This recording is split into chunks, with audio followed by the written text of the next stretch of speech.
Students, मैं Ganesh Kanwar YouTube channel में आपका हार्दिक स्वागत करती हूँ। आज अपन 5th यूनिट शुरू करेंगे। 5th यूनिट है समकालीन मुद्दे और नीतियाँ। इसका फर्स्ट टॉपिक है शिक्षा के क्षेत्र में अवसरों की समानता से संबंधित समकालीन चुनौतियाँ। शिक्षा के क्षेत्र में जो अवसर प्राप्त होता है, जो मौका मिलता है, उसमें सभी को समान अवसर मिलना जरूरी है। और शैक्षिक अवसर तभी समान होते हैं जब बच्चों के माता पिता की आर्थिक स्तर या निवास स्थान पर निर्भर नहीं करता है। कह रहा है कि जो हमें शिक्षा के प्रति जो समानता मिल रही है, समान अवसर जो प्राप्त हो रहा है, वो बच्चों के माता पिता के आर्थिक स्तर या निवास स्थान से संबंधित नहीं है, उनसे जुड़ा हुआ नहीं है।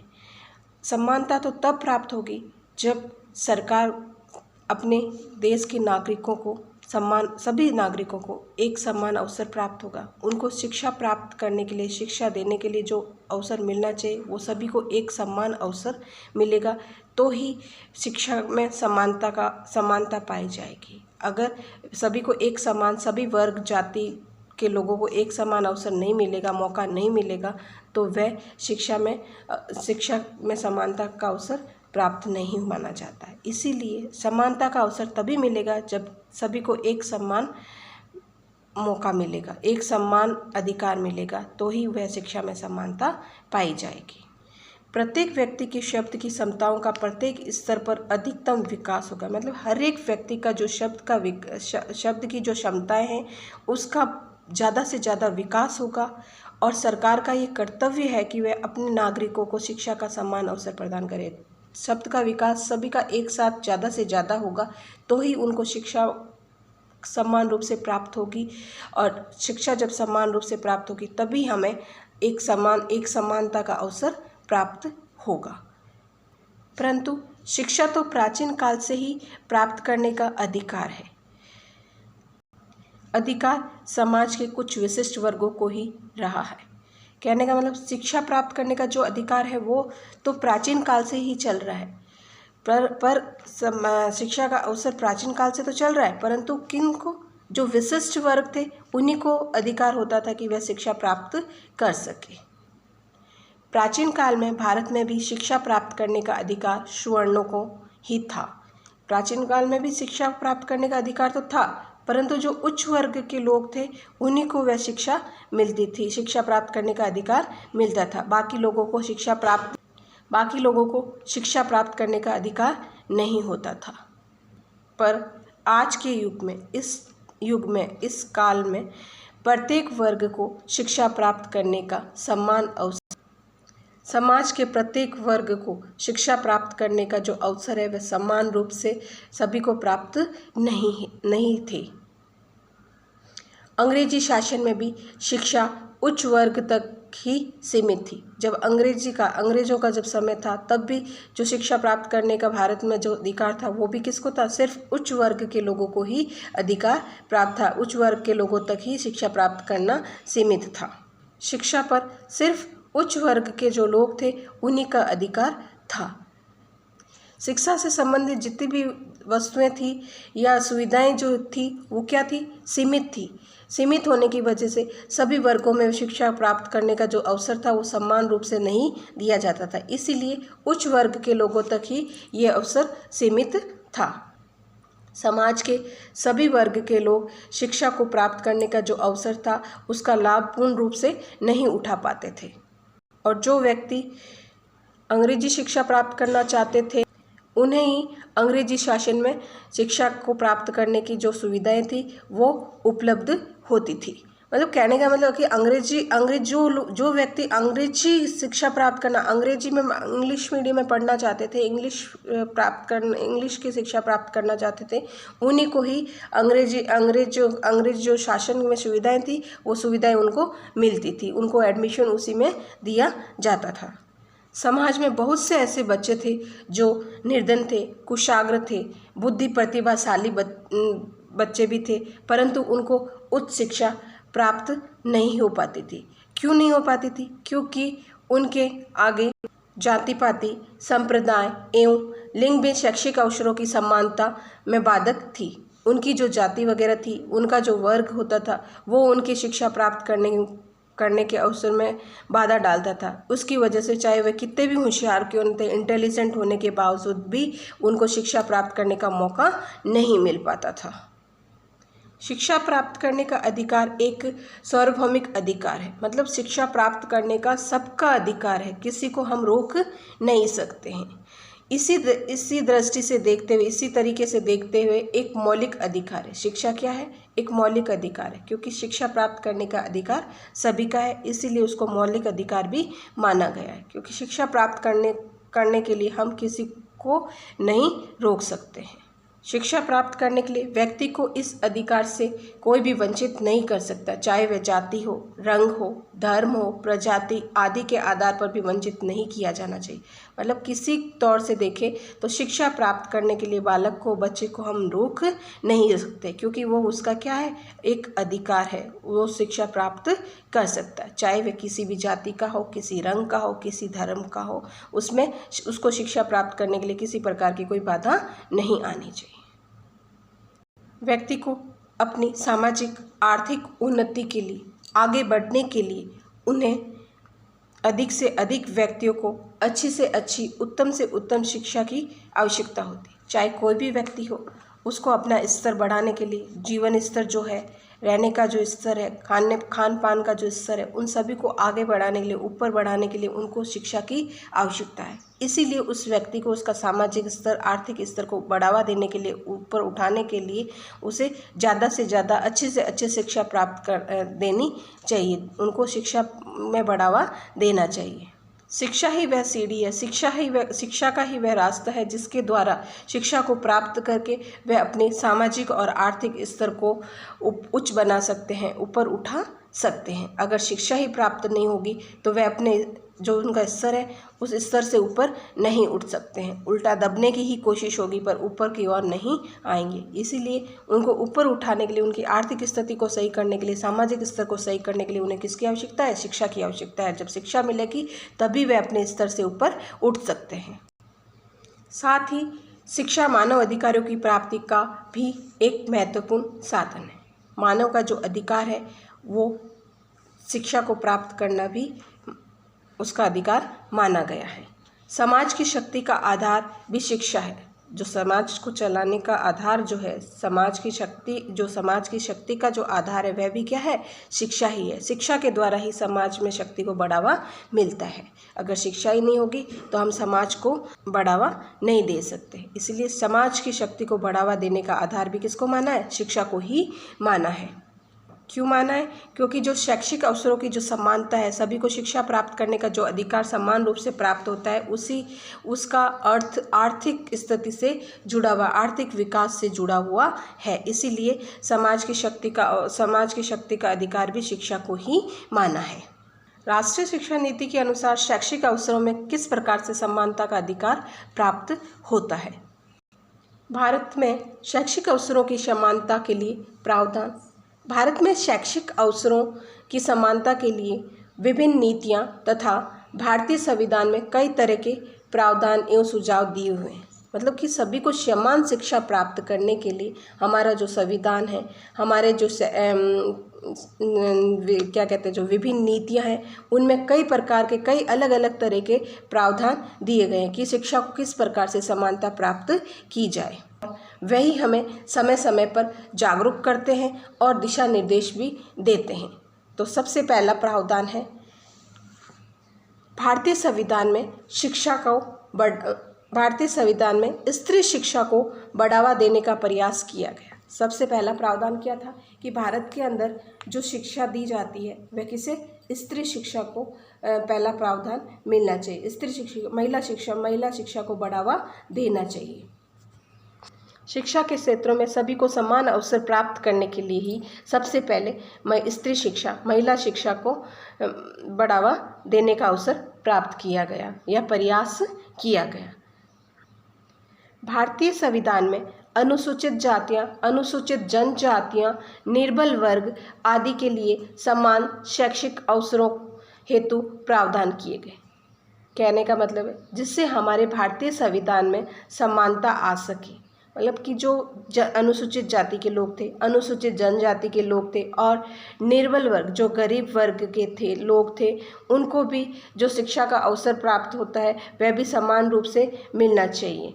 तभी हमारा संविधान में समानता होगी, हमारे भारतीय संविधान में शिक्षा को प्राप्त करने की समानता का अवसर प्राप्त होगा। ऐसा नहीं कि हमें सिर्फ उच्च वर्ग के जो लोग हैं उन्हीं को शिक्षा प्राप्त करवाने का अधिकार देना चाहिए। अगर केवल उच्च वर्ग के लोगों को ही शिक्षा प्राप्त करने का अधिकार मिलेगा तो हमारे देश में शैक्षिक असमानता का अवसर प्राप्त नहीं हो सकता। इसीलिए सभी वर्ग के लोगों को शिक्षा प्राप्त होनी जरूरी है, तभी समानता का अवसर प्राप्त होगा, प्रावधान होगा, उनको समान अवसर मिलेगा।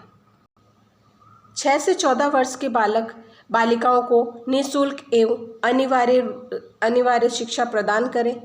शिक्षा के अवसरों में समानता लाने के लिए प्रावधान किया गया। मतलब कि 6 वर्ष से लेकर के 14 वर्ष के जो बालक हैं और बालिकाएं हैं उनको भी निःशुल्क और अनिवार्य रूप से शिक्षा प्राप्त करने का मौका मिलना चाहिए, तो ही हमारे सभी को शैक्षिक अवसरों में जो समानता होगी वह समानता मिल पाएगी। यानी कि 6 से 14 वर्ष के जितने भी बालक हैं, चाहे वे किसी भी धर्म से हो, चाहे वे किसी वर्ग से हो, चाहे वे किसी जाति के हो, कैसे भी वर्ग से हो, उनको जो शिक्षा प्राप्त हो रही वो किस प्रकार से, निःशुल्क रूप से, अनिवार्य रूप से उनको शिक्षा मिलनी चाहिए, तभी वह शैक्षिक अवसरों में उनको समानता लाने का प्रावधान किया गया है। समानता प्राप्त हो सकती है, अगर नहीं मिलता है तो उनमें किसी प्रकार की कोई समानता नहीं होती है। इसीलिए समानता प्राप्त करने के लिए सभी लोगों को एक समान शिक्षा प्राप्त होनी चाहिए, तभी शिक्षा में समानता लाई जा सकती है, पाई जा सकती है। नेक्स्ट पॉइंट है, धार्मिकता के आधार पर अल्पसंख्यक धर्मों एवं वर्गों की शिक्षा के अवसरों में समानता का प्रावधान किया गया। मतलब कि कहने का मतलब है धार्मिकता के आधार पर, धर्म के आधार पर कई ऐसे लोग हैं जो धर्म एवं वर्गों में शिक्षा, अलग अलग धर्म के अलग अलग वर्ग के जो लोग हैं उनको भी जो शिक्षा प्राप्त करने का अवसर मिल रहा है वो समान रूप से मिलना चाहिए। हमारा देश का धर्म है, शिक्षा प्राप्त करना भी क्या है, उनका अधिकार है और शिक्षा प्राप्त करवाने का एक उनका धर्म माना गया है। तो धर्म के आधार पर, धर्म को मानते हुए वह अल्पसंख्यक, कई ज़्यादा संख्या में जो धर्म, अलग अलग धर्मों के अलग अलग वर्गों के जो लोग हैं, बच्चे हैं, उनको भी शिक्षा प्राप्त करने का अधिकार मिलना चाहिए, और वो भी किस प्रकार का, समान रूप से मिलना चाहिए। नेक्स्ट, विशिष्ट बालक व बालिकाओं के लिए समान शिक्षा की व्यवस्था का प्रावधान। विशिष्ट बालक और बालिकाएं, यानी कि जो विशिष्ट बालक है या बालिकाएं हैं उनके लिए भी सभी प्रकार के, सभी तरह से जो शिक्षा प्राप्त करने की व्यवस्था का प्रावधान किया गया है वो भारतीय संविधान में किया गया है। तो हम कहने का मतलब है कि जो विशिष्ट बालक है, जो नासमझ है, एक उनमें ज़्यादा किसी प्रकार की सोचने समझने की क्षमता नहीं होती है, कार्य करने की क्षमता नहीं होती है, तो वो बालक विशिष्ट बालक कहलाते हैं, क्योंकि वो किसी न किसी प्रकार से उनके शारीरिक रूप से हो, चाहे मानसिक रूप से हो, चाहे किसी प्रकार से उनके शरीर में कमी होती है, तो उन बालकों को भी शिक्षा प्राप्त करने का अधिकार मिलना चाहिए।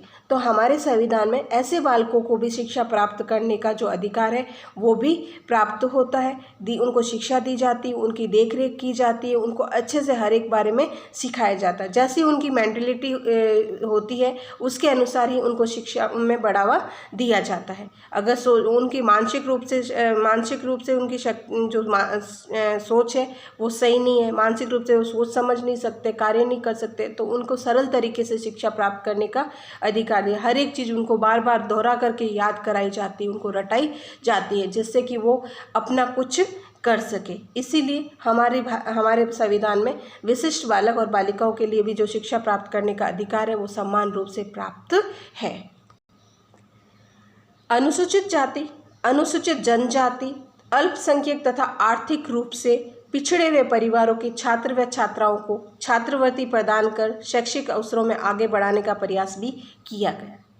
जो अनुसूचित जनजाति के बच्चे हैं या अनुसूचित जाति के बच्चे हैं या पिछड़े वर्ग के जो पीछे रह चुका है परिवार है वो, या उन किसी की आर्थिक स्थिति सही नहीं है, तो आर्थिक स्थिति के कारण वे पिछड़े हुए परिवार में के बालक और बालिकाएं हैं, तो उनको भी क्या सरकार ने एक छात्रवृत्ति प्रदान करने का भी अवसर दिया है, जिससे कि वो आसानी से शिक्षा प्राप्त कर सके। जब छात्रवृत्ति मिल जाती है, सरकार के द्वारा उनको पैसा मिल जाता है, तो वह अपने शिक्षा को आसानी से प्राप्त कर सकते, शिक्षा का ज्ञान को बढ़ावा दे सकते हैं। तो उनको आगे बढ़ने का भी प्रयास किया गया है और उनको इसी प्रकार से शिक्षा में आगे बढ़ाने का उनको मौका मिलता है और वे अपनी आसानी से शिक्षा को प्राप्त कर सकते हैं। तो ये भी एक छात्रवृत्ति भी एक शिक्षा में समानता का अवसर देने का प्रयास किया गया है।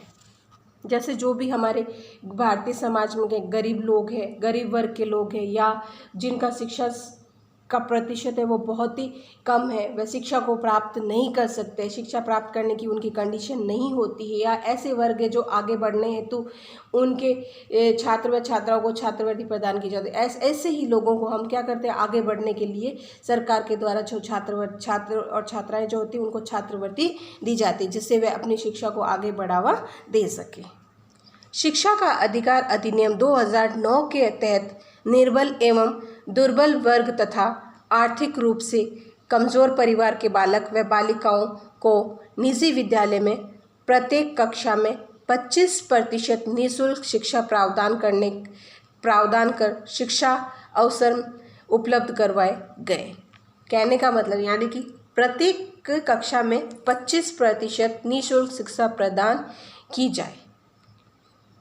प्रत्येक निजी स्कूल जो होते हैं, प्राइवेट स्कूल्स जो होते हैं, उसमें उसकी प्रत्येक कक्षा के अंदर हर एक नर्सरी से लेकर के 12वीं तक के जो बच्चे होते हैं उनमें 25% जो शिक्षा दी जाती है वो कैसे निःशुल्क शिक्षा प्रदान करनी चाहिए। उदाहरण के रूप में देखते हैं, किसी भी कक्षा में 100 विद्यार्थी होते हैं, कितने होते हैं 100 विद्यार्थी होते हैं, उसका 25% विद्यार्थी कैसे निःशुल्क निजी विद्यालय द्वारा पढ़ाया जाएगा। एक कक्षा के अंदर 100 बच्चे होंगे, 100 छात्र और छात्राएं होंगी, तो उसकी 100 के 25% जो बालक होंगे वो किस प्रकार से निःशुल्क फ्री में पढ़ाए जाने का प्रावधान रखा गया है। तो ये 25% बालक निजी स्कूल में जो प्राइवेट स्कूल होती उनके द्वारा पढ़ाया जाएगा, और उनका जो भी जितना भी खर्चा वगैरह जो होगा पढ़ाई के ऊपर जितना भी इन्वेस्ट को वो करेंगे, वो सारा उसका जो वित्तीय भत्ता जो होता है वो कौन, केंद्र सरकार या राज्य सरकार के द्वारा ही वहन किया जाएगा। वो केंद्र सरकार या राज्य सरकार ही उन निजी स्कूलों वालों को देगी। तो इसी कारण से निजी स्कूल वाले 25% विद्यार्थियों को फ्री में निःशुल्क शिक्षा देने का प्रावधान दिया गया है। तो हम कह सकते हैं इसी जितनी भी जो भी अपन ने पॉइंट्स पढ़े हैं उनके आधार पर ही हम शिक्षा देकर बालकों को शिक्षा देकर के बच्चों को शिक्षा देकर शिक्षा प्राप्त करवा करके उनको हम एक समानता का अवसर दे सकते हैं। उनमें किसी प्रकार से कोई भेदभाव हमें नहीं समझना चाहिए। हमारे देश के जितने भी नागरिक हैं वो सभी एक समान हैं। उन सभी को शिक्षा प्राप्त करने का जो मौका दिया जाता है वो सभी एक समान ही देना चाहिए। ये नहीं देखना चाहिए कि कोई व्यक्ति कोई बालक उच्च वर्ग का है, कोई निम्न वर्ग का है, कोई कैसा है, किसी प्रकार का उनके अंदर कोई भेदभाव नहीं देखना चाहिए। जो शिक्षा प्राप्त करने का जो मौका मिलता है सभी को एक समान ही मिलना चाहिए। सबको जब शिक्षा मिलेगी तो ही वे अपने स्तर को आगे बढ़ा सकते हैं, और स्तर को जब उनका स्तर ऊपर उठेगा तो उनकी जो स्थिति होगी, आर्थिक स्थिति हो चाहे सामाजिक स्थिति, कैसी भी स्थिति हो, वो सभी स्थिति में भी वे आगे बढ़ सकते हैं। उनको हर एक प्रकार का शिक्षा प्राप्त करने का अधिकार है, वो उनका मौलिक अधिकार है। उनको हम शिक्षा प्राप्त करने से वंचित नहीं कर सकते हैं। तो हम यही कहेंगे कि सभी को शिक्षा जो प्राप्त करने का मौका मिलता है वो सभी को समान रूप से मिलना चाहिए। अगर आपको मेरा वीडियो पसंद आया है तो आप इसे लाइक करें, सब्सक्राइब करें। नमस्कार।